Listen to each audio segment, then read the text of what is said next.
Hi, I'm Dr. Malcolm Ryan from Macquarie University in Sydney, Australia. In this talk, I'll be discussing ethical decision making in video games and lessons we can draw from moral psychology to help in their design. I'll also be presenting the results of some empirical research we've been doing here at Macquarie into the effect of morality meters on players' decisions.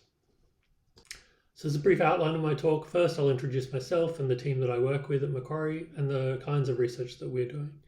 Then I'll dive into a short history of moral psychology, focusing in particular on a theory called the four-component model, which I believe provides useful insight into how we make moral decisions both in games and in the real world.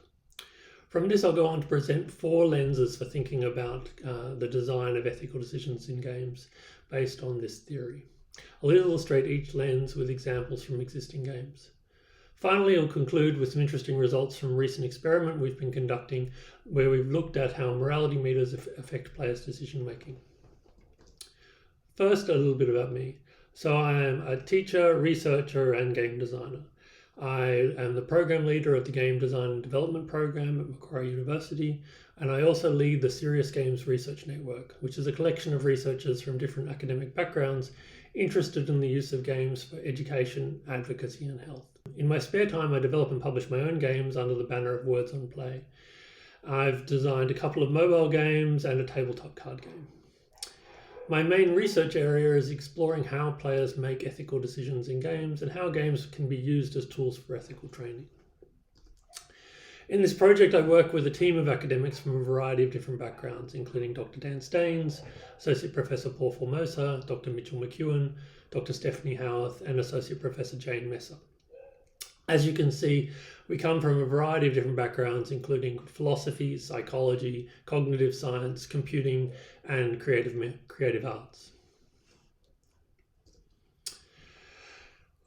We believe in making games as an important part of our research, rather than just studying existing titles. So I want to show you a couple of the games that we've been working on. Making our own games gives us greater insight into the design problems faced when making moral choices in games, and it also provides us with a flexible platform for providing a variety of experiments, as we have the complete source of the game and we can make as many different versions as we like to test the different research questions. We also think it's important to make complete polished games that are genuinely fun experiences worth playing for their own sake. Far too often, research games are the kind of games you would only play because you're being paid to, essentially. This is extra work, but it means that we know players are not just playing because we told them to. So I'll be talking a little bit in this session about our game The Great Fire, which is a film noir visual novel set in country town, Australia, in a cinema in the 1940s. This was a game we developed in particular for studying the effects of morality meters, which I'll be presenting later in this talk. Our most recent game is a cybersecurity management simulation designed as a simulation of an office team addressing various cybersecurity problems, and it's designed to teach the concepts of cyber ethics to university cybersecurity students. The research this research project in games and ethics has been going on for over a decade, and we have a variety of publications. For this talk, I'm going to be focusing on two of these in particular. This Digger paper on focus, sensitivity, judgment, and action, and our most recent games and culture paper on morality meters and their impact on moral choices. However, I'll be giving you pointers to other of our research papers later on if you're interested in following up. So when we talk about games and ethics, there are a number of different things we could mean. To make things a little bit more specific, we'll be focusing on talking about ethical decisions in games, not the ethics of the industry itself. Within that context, we focus particularly on single-player experiences in games like The Walking Dead, This War of Mine, Undertale, etc. Of course, ethical questions also arise in multiplayer games like EVE Online or DayZ, in which players can choose how to interact with other players, and ethical questions arise out of that. Some of the ideas I'll be presenting here are also relevant to those games, but it's not the focus of our research. So a brief history of moral psychology. So our research draws inspiration from this field, And it's a field that's seen a lot of work in the past 50 years. So the fundamental question of moral psychology is not the philosophical question of what is moral, but rather the psychological question of how do we go about making moral decisions? What is the brain doing when we are faced with a moral question? There are a number of different schools of thought on this issue, but roughly speaking, you can break it down into three sort of camps. There are those who follow philosopher Immanuel Kant in thinking that morality is grounded in conscious rational thought. And so when you make a moral decision, you use your rationality in order to decide what the morally correct thing is to do. On the other hand, there are those who follow David Hume and believe that morality is intuitive and driven more by our emotions than by our thinking. Hume would claim that our rational morality only exists to give post hoc rationalizations of what were initially our gut instincts. Modern neuroscience then suggests that both of these views are partly correct. Study of the brain and the cognitive study of our minds indicate that there are both fast, intuitive, and slow, deliberative systems that are at play in any decision we make. And so, like other forms of decision making, morality engages both of these systems. So some of our decisions will be instinctive and intuitive, but some of our decisions will be made slowly and deliberatively. Our immediate response to a moral problem will be based more on our emotions and our intuitions, but this can be overridden by conscious choice. And through practice, we can turn our conscious moral thinking into automatic intuitions. So we can, by repeatedly overriding our intuitions, we can create new automatic responses. This is a process called the dual process model of morality. So one of the main psychological theories that embraces this dual process model is called the four-component model. And this has been, it was originated by psychologist James Rest and has been continued by a number of his colleagues. And basically, the model breaks down moral thinking into four different skill areas: moral focus, moral sensitivity, moral judgment, and moral action. Moral focus is our motivation to act morally and give consideration to moral issues. This can be just a general predisposition towards giving importance to moral issues, but it can also be affected by circumstances. We may or may not regard a problem as morally relevant, and depending on the nature of the problem. And we can be blind to the moral considerations at hand, even if we consider ourselves necessarily a moral person. And so moral motivation or moral focus is our ability to bring to bear our morality on a particular situation. This then connects to moral sensitivity, which is the ability to recognize the morally salient issues in a situation. So for example, if you were faced with a moral problem, you might recognize that there are issues such as compassionate considerations or fairness or loyalty or obedience to an authority or other kinds of factors that you need to take into account when making a moral decision. Moral sensitivity is our ability to read the world in a moral sense and see what are the important moral issues that at play in a situation. Moral judgment is then our ability to weigh up these issues and make a choice, and this involves following appropriate codes of ethics and moral philosophies or whatever your personal ethical rules might be, which allow you to make a decision about what you ought to do. Finally, we need to put that decision into action, and so moral action is our ability to put that moral judgment into effect. And moral action can involves more than just making the choice. Moral action might require courage or persistence or social negotiation or a number of other skills that are necessary in order to take your moral decision and put it into action in the world. So these four components then allow us to think about moral decision making in more fine-grained way and think about different aspects of a moral problem that we can use when designing games. And so I like to think about these components as lenses for design. In the spirit of Jesse Schell, who in his book of lenses presented a variety of lenses as provocations or questions for us as designers. We're not trying to provide you with answers as to the right way of making a morally engaging game. Rather, these different components ask different questions and open up space for thinking about a variety of different solutions.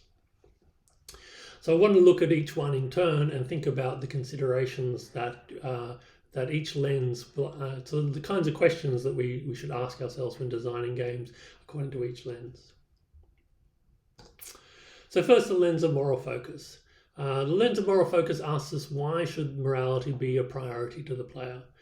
Many games don't require morality to be a priority. Many games expect the player to put their moral sensibilities on hold where they're playing and just enjoy the challenge of winning.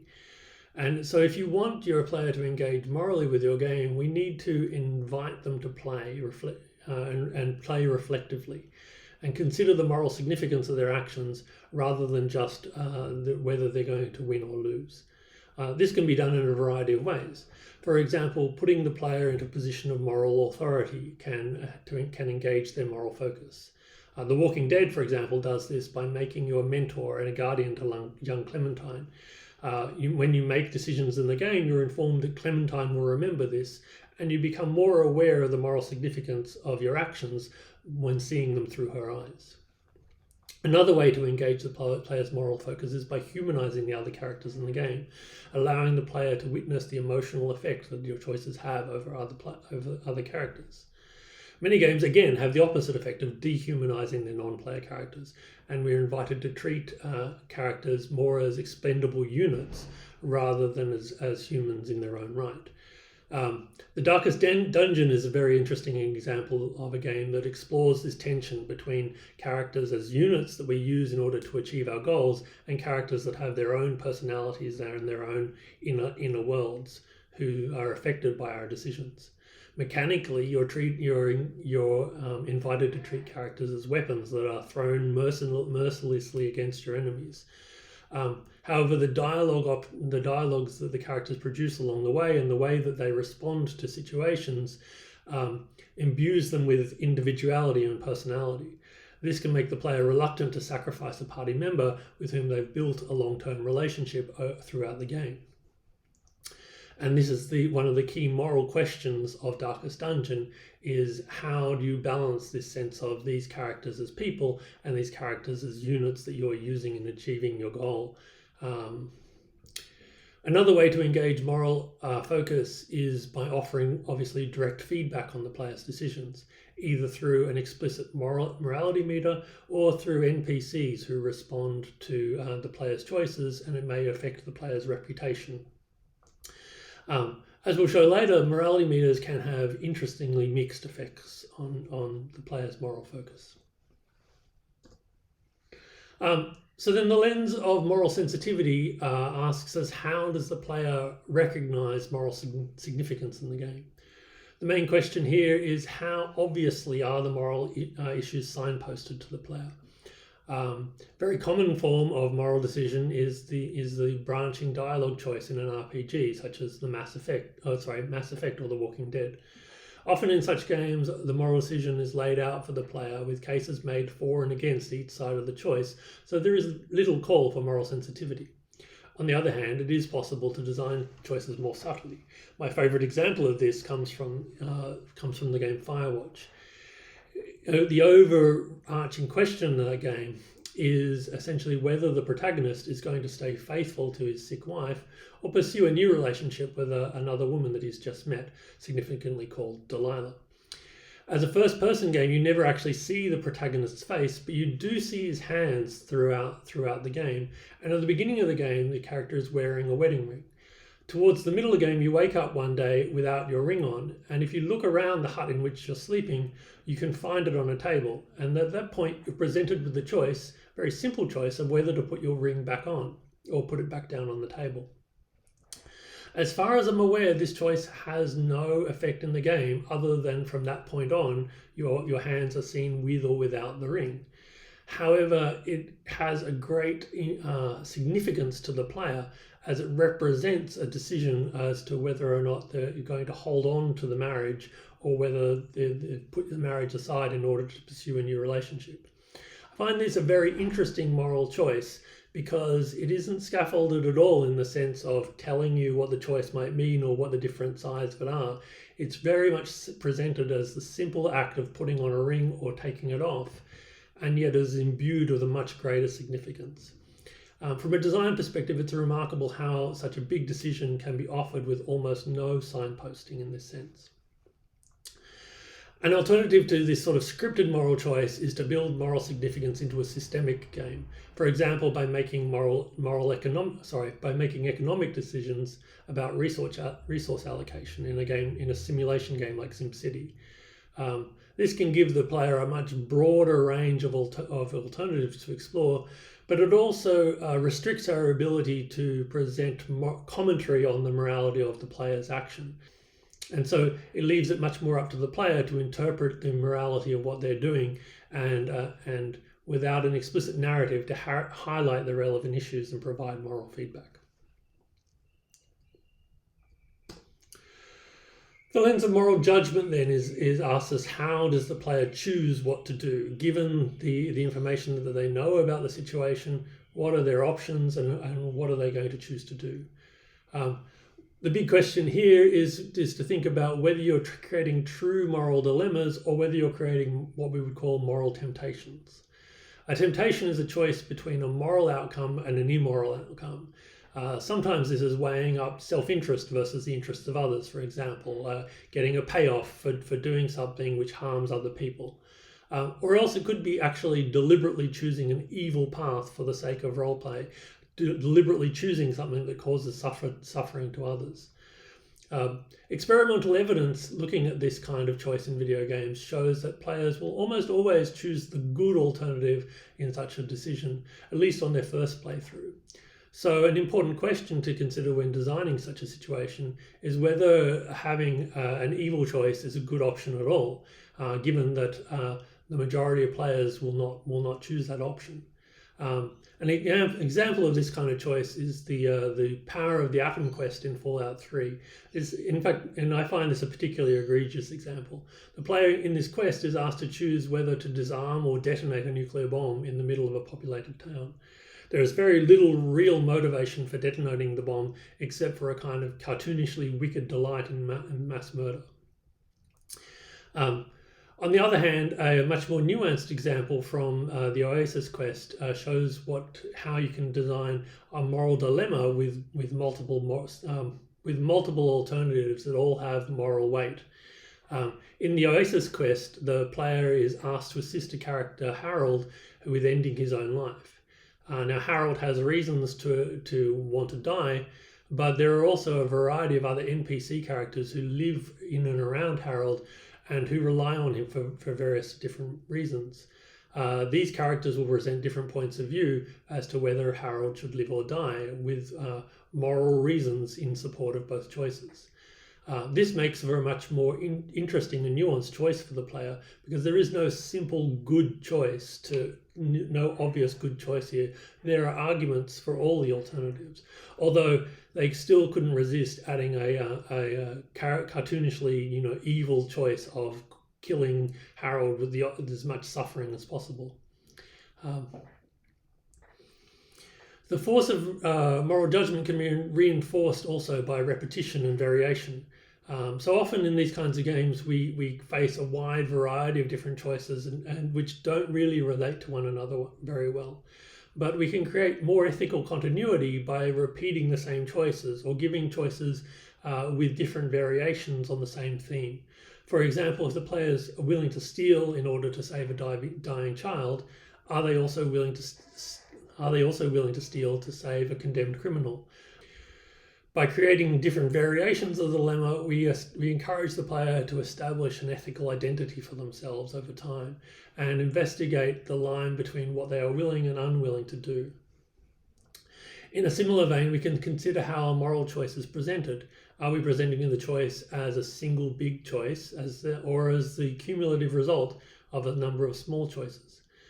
We could imagine how, for example, a version of the Megaton quest in which the player performs a variety of tasks which help achieve the goal of blowing up the town, but without making it all apparent all at once.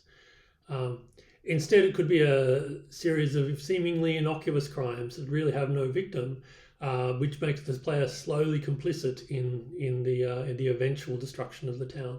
And the player must decide at which point they're willing to take a stand against this decision. Again, systemic gameplay can particularly permit this kind of aggregation of small choices to have a larger moral themes. Papers, Please is a good example of this kind of gameplay. In that game, there are very few big moral choice moments. Rather, your morality is made up of the aggregation of the small choices you make from person to person, and whether you're going to help them or not, and balancing this against the needs of your family and the needs of others. The economic aspects of this game are interesting in that every choice you make affects your income, and so while you can't always afford to make all the moral decisions that you'd like to, and you have to decide whether you're going to prioritize one person over another, or whether or else your family may starve and you'll lose your job. So weighing up the relative merits of obeying the law, keeping a husband and wife together, or helping the victims of sex trafficking, or saving your own skin, all have to be considered in a single big moral context rather than as individual standalone questions. Finally, the lens of moral action asks how the player's moral choices are put into effect in the world. In some games, in fact in many games, this is done simply by saying so. The player is presented with a decision and they make their choice. And once the choice is made, the action is done. This is especially common in games like in RPGs like Mass Effect, where other people will ask you what to do and then you make a decision and then it is just automatically put into effect in the real world. Now, obviously, in real life, moral choices can be much more difficult than this to implement. They might require courage or persistence or communication skills. And we can do the same in our games. We can, rather than just presenting them with a moral decision and then implementing it immediately, we can ask the player to carry out the decisions and give them the possibility of failure. This complicates the decision because now we need to assess whether we have the capacity to do what we intend. Just because we know what is the moral choice doesn't mean that we actually have the capacity to put that into action, and we need to take that into account in our choices.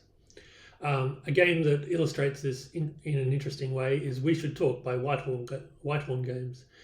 In this game, you're managing a difficult situation in your relationship with your partner, and doing so via text message. Rather than offering the traditional dialogue tree, the game works by allowing you to construct sentences out of smaller components.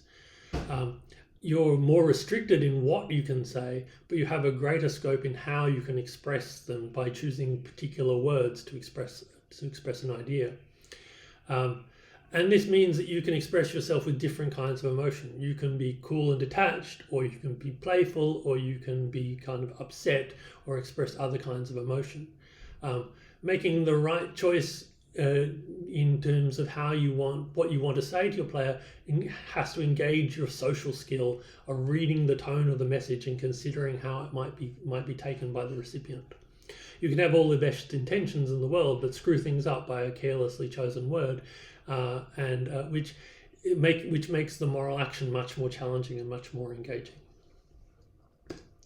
So these lenses I presented are largely theoretical, and these have been drawn from moral psychology and through the investigation of a variety of games, but we're interested in thinking empirically and testing them out and seeing what they look like in effect when we use them to design games and how players respond to them.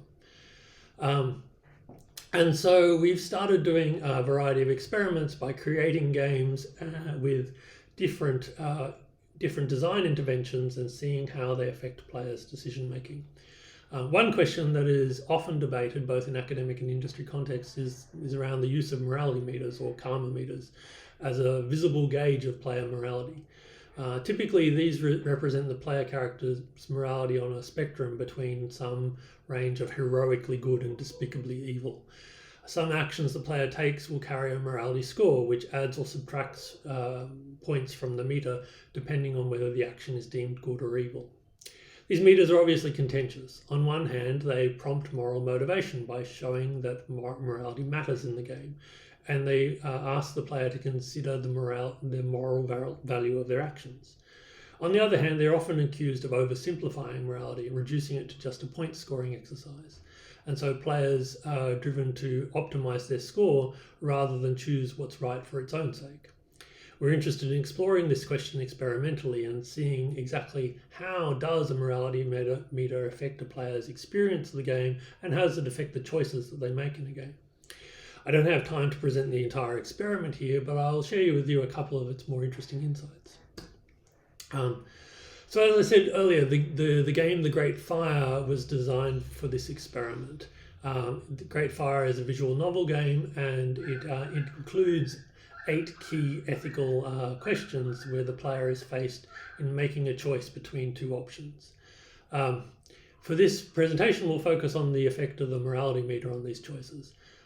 So each choice was labeled with 1 good option and 1 evil option, which would affect the value of a morality meter, which was shown at the top of the screen all the time. In this screenshot, you can also see this player is facing a timed question with only 7 seconds later. But for the results that I'll be presenting here, we'll be working with an untimed version of the game in which the player could take as long as they like to make this decision. So there are 8 key pivotal choices in the game representing a variety of different moral structures. So the first choice was just a training choice in order to get the player accustomed to the interface, and then the remaining choice were grouped in pairs with 2 moral temptations that weighed self-interest against morality, and 2 that gave the player opportunity to deliberately cause harm to another. There was also a non-moral choice in which the player had to call heads or tails in a coin flip, and finally there were 2 moral dilemmas based on the trolley problem, in which the player had to decide whether to sacrifice 1 life in order to save 3. The first of these choices was a no-contact version in which the deaths were decided by pulling a lever and happened off screen. The second choice was designed to be more confronting, with the player kicking the chair out from underneath a man with a noose around his neck in order to save the life of 3 unknown others. The numbers here that I show in green show the popularity of each choice when players played the game without a morality meter. So as you can see, for the majority of choices, there was a clear popular option which agreed with what we might label as the intuitively good option. Don't steal, don't cause unnecessary harm, save more lives, save 3 lives over 1. However, you'll notice for the second trolley problem, the outcomes turned out to be exactly 50-50 split between killing 1 and letting 3 people die, which tells us that this is an interestingly ambiguous moral problem. We then implemented 3 different versions of the morality meter, one which labeled all the popular options as good and recommended not to kill in this particular question, one that rated all the unpopular actions, including stealing and kicking an innocent dog, as good and recommended to kill, and one that started out intuitively good but switched to counterintuitively for the 2 trolley problem dilemmas. We're interested to see how players responded to each of these meters. Would players blindly follow a meter that recommended obviously evil outcomes, or would they rebel against it? If the meter was apparently good but switched its stances, would it be more influential on them? So briefly summarize these in this graph. You can see here the percentage of people who chose the intuitively good option for each decision in the 4 different colors. Compare the results from the no meter version of the game, which we presented earlier, with the 3 different meter conditions. As you can see, for most of the choices, there is very little difference between the different versions of the game. Players mostly choose the intuitively good option regardless of what the meter told them. However, when we get to the 2 trolley problems, we can see the meter begins to have an influence. In particular, in the most ambiguous case, in decision 7, we can see that the intuitive meter, which recommended not to kick the chair, significantly increased the number of players who chose this option. Likewise, the mixed meter, which recommended not to kick the chair, significantly decreased the number of players who chose this. However, the counterintuitive meter, which recommended evil options throughout, had no effect. So it seems interesting here that the players chose to disregard this meter entirely.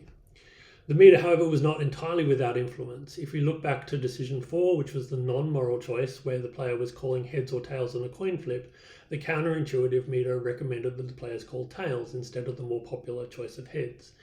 And here we see that it has indeed had this effect. There's a significant drop in the number of players who called heads for this choice, indicating that players were motivated to follow the meter, but only when there was no moral reason for choosing differently. This says something interesting about how players regard the meter. First of all, our concerns that the player would disregard morality in order to optimize their scores were unfounded. When there was an obvious good thing to do, the meter had very little effect on players' choice. However, when the moral choice was more ambiguous, the meter did have a choice, but have an influence, but only if it had already established its moral legitimacy. This seems to indicate that players regard the meter as a source of moral advice rather than as a score to be followed, but only so long as the meter has been shown to reflect their own moral standards. If the meter doesn't reflect their standards, the players are generally regarded to inclined to disregard the meter. However, they still don't totally ignore it. When the opportunity to score good points arises without any moral cost, players seem inclined to take it. So this seems like there is an interesting and more complicated relationship going on here with the meter than the simple idea of obeying the meter that we expected. We have actually a lot more data than this, but this one result gives us an interesting perspective on how to think about morality meters. They do influence player choices, but not necessarily in the obvious way that we might have expected. And that it matters what the player's long-term assessment is of the morality expressed by the meter and whether it matches with the player's own morality. And this is really all we have time for. I hope that I've given you an interesting taste of the research that we're doing in this area. Of course, if you're interested in following into this further, I recommend reading our Morality Play blog, where we present easily digestible versions of our own research papers and also those of other researchers in the field. There are also links from the blog where you can play the games that we've been talking about yourself. Of course, feel free to email me if you have any further questions or suggestions for this research. We're very keen to collaborate with game developers who are working on the ground with these sorts of questions, and to use our research to create more ethically complex and more morally engaging games. Thank you for your attention.